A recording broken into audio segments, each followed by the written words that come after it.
Guess the Reds had to cool off eventually. After a strong week posting some of the league's best numbers, that bullpen finally came back down to earth. We'll give Mo Egger the floor to vent his frustrations about it. Plus, it's a gentleman's game, originally for sport and exercise is what they said. And we've been playing ball with these guys for 12 years now. It's an old school good time. Coming up, how a group of seasoned baseball players are keeping the game vintage. And after 21 days away from the pitch, FC Cincinnati came out flat in front of a packed house. What is going on? Laurel Failer will try to answer that. From WCPO 9 Sports, this is Sports of All Sorts. What up? Welcome to Sports of All Sorts. I'm Reggie Wilson. May I be the last to wish all the dads out there a happy Father's Day. A weekend to remember in Cincinnati, but in true Cincinnati sports fashion, it's for the wrong reasons. FC Cincinnati opened up the brand new TQL Stadium to full capacity Saturday night to much fanfare. And just like the home opener, though, fans left the match sad and maybe a little hungry. More on that in a bit. But let's get started on the diamond. Reds trying to avoid the four-game sweep to the Padres. Luis Castillo on the mound in some trouble. 2-1, Will Myers takes his offering off the right field wall. Two runners score, and then we can play the wacky music right here. Joey Votto's throw gets away at third. Myers comes around to score, and it's 3-0 San Diego. Stays that way until the eighth. The Reds trying to rally. Votto grounds out to second, but the play is good enough to score Jesse Winker from third. Redlegs on the board. A couple batters later, Eugenio Suarez makes some good contact, but the third baseman makes a great play to get him out. Scores another run, but that's all she wrote. Reds dropped the series finale, 3-2. They're a very good team. It takes our best, and I think looking back, the first game of the series was there was a shift there for sure at the end of that game, but I still believe that's going to be a positive for us in the long run. But it was a tough series. I really believe that we competed hard against them and came up short. So after the Reds won 6 straight, they followed that up by losing 4 straight. Sure to make Mo Egger frustrated. Hear him every day on ESPN 1530. Mo, happy Father's Day. How's it going? It's thank you, Reggie. It's going great. All right. Positivity. That's how we start this. So do you find yourself feeling discouraged at all about this losing streak, or is it simply just running into a hot team? It's running into a better team. It's running into the Padres did not come into this series exactly red hot. The Reds went into this series smoking hot, coming off back-to-back series sweeps of Colorado and Milwaukee. This team is now 35-35. They're okay.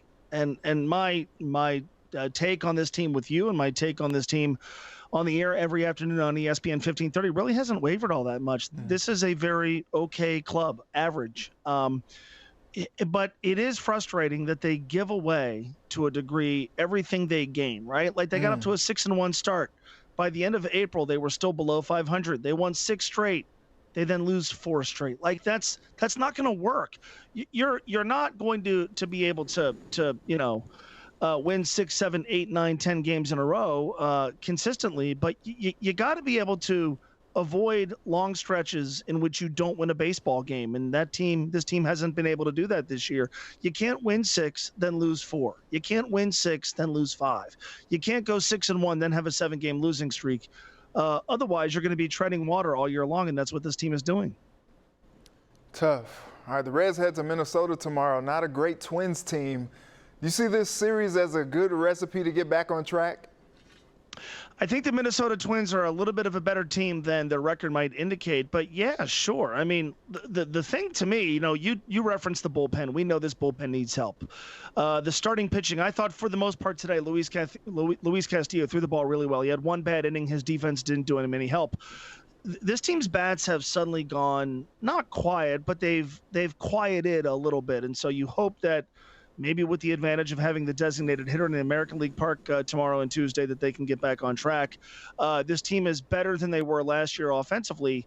They've been better over the last couple of weeks on the mound than they were at the beginning of the year. What you really hope is that the gains made offensively don't start to come back to earth, and then, they offset the strides they've made on the mound by not being as good hitting. Yeah, and I know we continue to talk about the bullpen. I actually poked some fun earlier in the week with you and Caleb on Twitter because I said that he jinxed them. But you've already said the team needs to make moves, but who would you like to see them add to bolster that pen? Go get Raisel Iglesias. He was here before. He's had, for the most part, a pretty good season in Anaheim. Go get him, right? I don't think he would cost you all that much. First of all, you gave him away. Just call the Angels and say, hey, that guy we basically gave you, can we have him back?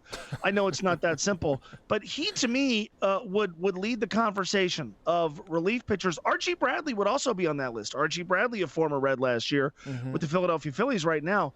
There are familiar names. What I worry about is, number one, that they wait too long to go and get the reliever they need. Number two, that there's such a competitive market for teams that need relief pitchers that they perhaps have to overpay.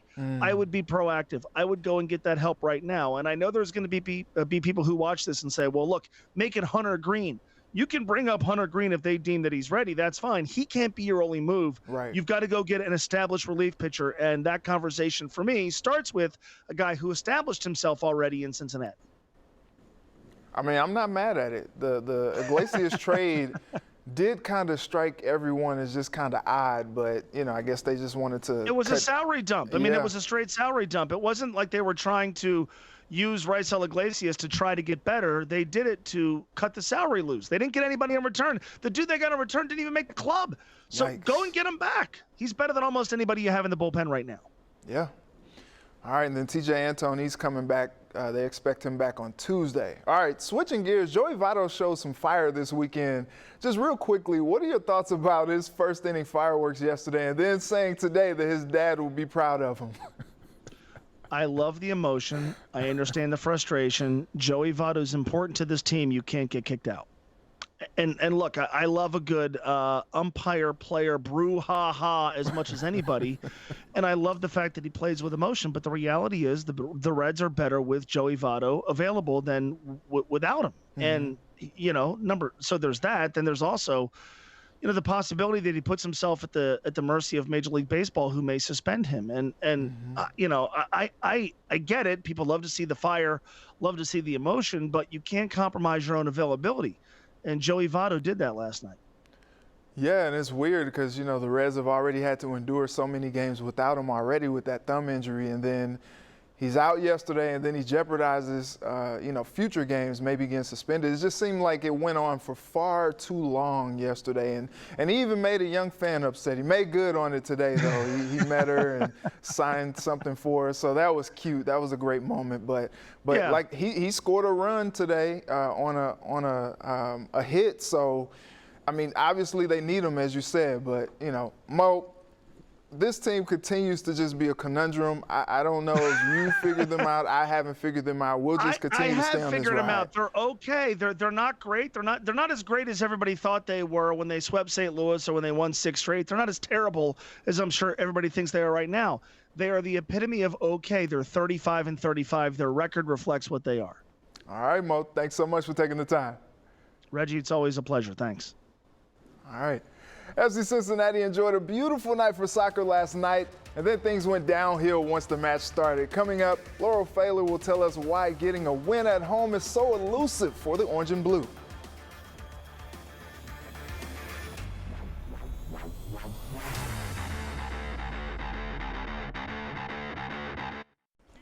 FC Cincinnati hosting Colorado in a sold-out TQL stadium for the first time this season on Saturday night, 21st minute. A little confusion with the Orange and Blue thinking maybe Colorado is offsides. Kenneth Vermeer ends up out of position. Diego Rubio makes him pay. It's 1-0. Let's go to the 71st minute. Same score, more trouble. All about those angles. Vermeer takes a bad one and Jonathan Lewis scoots one to the corner of the net. FCC with plenty of chances to score but just can't get any goals, and they fall 2-0 at the bottom of the league standings with only 4 points this season. Team, they've done very well. They played very well. They worked very hard. You can see that they created a lot of opportunities. Yeah, you need to score yourself as well if you want to win a game or you want to at least get a point. So, and we don't do that. So that's a pity. Pleased to be joined by FC Cincinnati beat writer Laurel Pfahler for the Queen City Press. Laurel, thanks so much for joining me. So many opportunities to score goals last night, but the soccer guys just aren't allowing them to happen. Why is winning at TQL Stadium so hard for this club? Well, they literally cannot buy a goal, it seems. They put all that money into the attack, and it just hasn't come together yet. They had a team high 22 shots, 7 on goal. So they are creating chances. I think that was something that was really good to see, just that they were able to get some opportunities. But yeah, I mean, they've got to figure out how to find the back of the net, because this was something we talked about all year last year. And, we've already gotten more goals at this point than we did last year. So there's improvement in that part. But they've got to start getting wins at home, especially with the fans now there. They've got to keep the fans interested. Yeah, speaking of those fans, excitement was still pretty high as they filled the place to capacity. You were there. What was the atmosphere like? It really was incredible, because I can tell you, just watching from the press box last year, it was a little depressing just having an empty stadium. And then, it was better the first couple games, even with some fans, but just seeing everyone there, there was a lot of excitement. You could hear, we only had, I think, one window open in the press box, and we could hear loud and clear, what was going on in the Bailey. And it was impressive just to see, the fans rallying around the team again. I know they weren't too happy with some of the officiating. There was some booing going on at some of the calls or non-calls. I don't think it was to the team. They're not to the point of booing the team yet, I don't think. But it was just good to see. And, being the first night game, I'm sure there was a lot of excitement, just being able to see the lights as people were coming out of the stadium, and just a lot of people that hadn't been there. It was a good opportunity to get in there and experience what a night game will be like there. Laurel, FCC is at the bottom of the league standings, as I mentioned. What adjustments need to be made so that this club can get more wins? I know it's not something the fans want to hear, but I really honestly think it's just time together. Everyone thinks, well, they brought in all these new players, they spent all this money.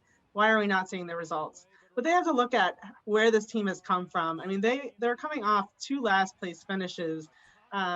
They've really rebuilt the roster over their last 2 years. And these guys, they've got a lot of young guys that are still adapting. And I know people find that as an excuse. And at some point, they do have to be to the point where they're adapted and producing.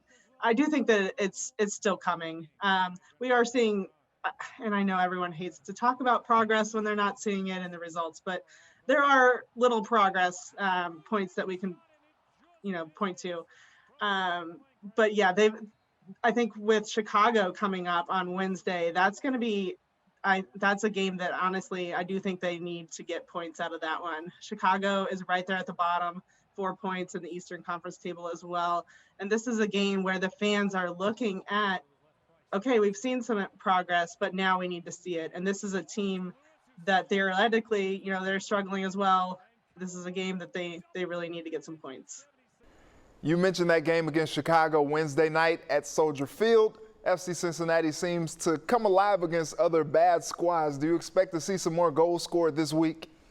I would hope so. I do think, Ronald Matarrita being out yesterday or Saturday. I'm already in my days. Sorry. But Ronald Matarrita, their left back, who has assisted on half of their goals. He was out. He's been dealing with a calf injury. I do think there's a chance maybe he'll be back Wednesday. He was kind of working back into some side work on the field during training on Friday. So I don't think they wanted to push him into the lineup this weekend, but maybe Wednesday he's available. I think that's something that'll help too, just having him back. Not that, Edgar Castillo did fine in his place, but it's just, he provides a different piece. Like, he's been a key part of the attack when they have scored. So I think that could help. I don't know what they're going to do with Jurgen Locadia. He's had some good opportunities lately. He came off the bench yesterday as well. I don't know what the answer is at this point. I don't think anyone really knows what the answer is to getting those goals, but it's something that we need to see it early. We can't keep coming from behind and expecting, especially on the road, it's tough to come back. So this is a game where They should be competitive, and they've got to strike early. Laura, we really appreciate the insight and the conversation. We'll do it again soon. All right, thank you. Well, could the clock be ticking toward a major change in high school basketball? Coming up, the debate over the shot clock in Ohio.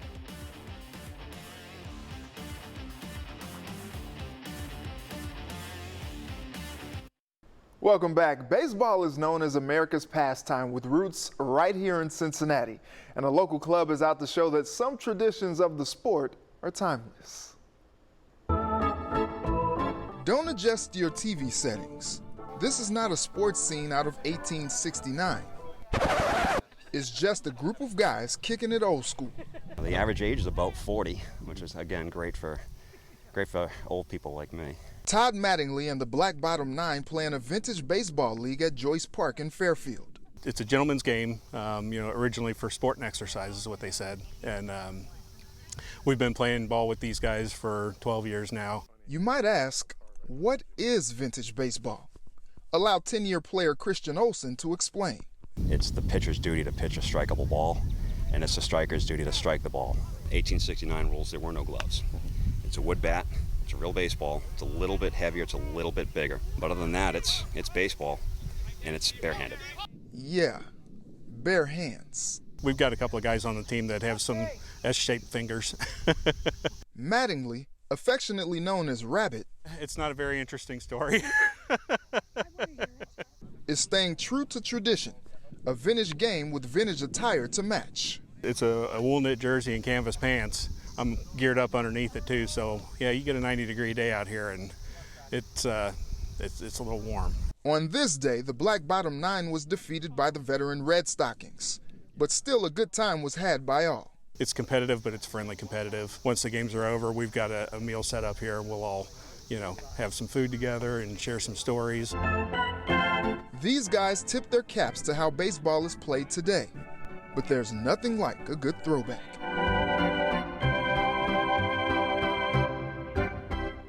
The Black Bottom Nine will be traveling for games out of state over the next 2 months before returning to the tri-state to play the Cincinnati Buckeyes and Cincinnati Red Stockings on August 22nd. Switching gears, could the countdown be ticking away toward a major change in high school basketball? Unlike professional and college hoops, Ohio Preps do not have a shot clock, but as Mike Dyer explains, that could change next year. Purcell Marion girls basketball coach Jamar Mosley likes the idea of a shot clock in the high school game. It could prepare some players for when they encounter 30-second shot clocks in college. I think if you have a shot clock, I think the kids, they have to be able to create for themselves more instead of being able to run an offense for a minute and a half, 2 minutes, if that's what a team is used to doing. The shot clock debate is familiar to anyone who follows Ohio high school boys and girls basketball. A new national rule allows each state the option to adopt a 30 or 35-second shot clock starting in 2022. 9 states use the shot clock, but the Buckeye State is not one of them. A lot of people you hear, hey, we need the shot clock, but I think there's a lot of avenues that we need to look at before we add that, because it definitely changes the game. So you can't just throw that in at the varsity level. You're going to have to go down to freshman JV because it's going to change the way the game's played. The Ohio High School Athletic Association is preparing a survey to gauge the interest in a shot clock from coaches and athletic directors this fall. The OHSA will consider factors such as cost, staffing, and the impact on game strategy. I think for us, the shot clock is a ways away because we haven't had any of those discussions. And I do think they need to be. LaSalle coach Pat Godey is hopeful the rule will eventually be adopted. I love it because we pride ourselves on defense. And, if you have a shot clock in the gym, you could work on it every single day about just guarding for whatever the shot clock's going to be. Some coaches aren't certain the shot clock would have a significant impact. I would say in the girls game, girls high school game, just looking at, our conference as an example, I'm not sure the shot clock will make a big difference, to be honest with you. I think that teams that have the ability to handle the ball, run their offense, and score, they will do that. Mike Dyer, WCPO 9 Sports. All right, fascinating story, Mike. Thanks for that. So now I want to hear from you. Let's continue that conversation. Do you think the high school basketball needs a shot clock? Give me your thoughts. Tweet me at Reggie Wilson TV and make sure to use the hashtag SOAS. All right, we'll be right back to wrap up the show. Welcome back. Coming up after the show is In Depth with Graham Benzinger. Check out what's on tap tonight. This week, we're in Orlando and right here at the White House with Annika Sorenstam. The greatest female golfer ever received the Presidential Medal of Freedom the day after the breach of the Capitol. What do you say to people who think you guys should have postponed it or declined it altogether? Plus, shows us life in Florida. It's more than a dream come true. I've been lucky in a lot of ways. And we catch up with Gary Player. All that's coming up next and In Depth. Well, it's been real, it's been fun. It's been real fun, but we gotta go. I'd like to thank my guests Mo Egger and Laurel Phaler for joining me tonight. And thank you to my village who helped me put this all together. Thank you for watching. Let's do it again next Sunday. Until then, have a good night and a very blessed week.